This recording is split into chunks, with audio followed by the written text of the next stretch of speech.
நான் இதை ரொம்ப கப்பிள்ஸ் கிட்ட பார்த்திருக்கேன். லவ் குறையறதுனால அவங்களோட ரிலேஷன்ஷிப் வீக் ஆகாது. ஒருத்தர் கூட ஒருத்தர் க்ரோ பண்றத ஸ்டாப் பண்ணும்போது தான் ஸ்லோலி க்ரோ அபார்ட் ஆகுறாங்க.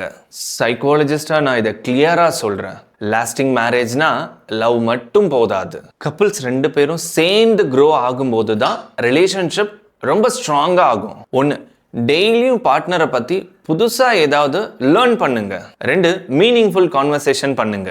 3, ஷேர்டு கோல்ஸ் கிரியேட் பண்ணுங்க. 4, பார்ட்னரோட சக்சஸை செலிப்ரேட் பண்ணுங்க. 5, every single day choose each other.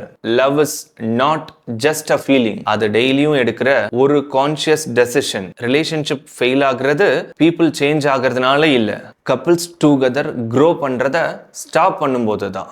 இப்போ உங்க டர்ன். நீங்களும் உங்க பார்ட்னரும் டுகெதர் சேர்ந்து க்ரோ ஆகுறதுக்கு எந்த ஹேபிட்டை ஃபாலோ பண்றீங்க? கமெண்ட்ல ஷேர் பண்ணுங்க.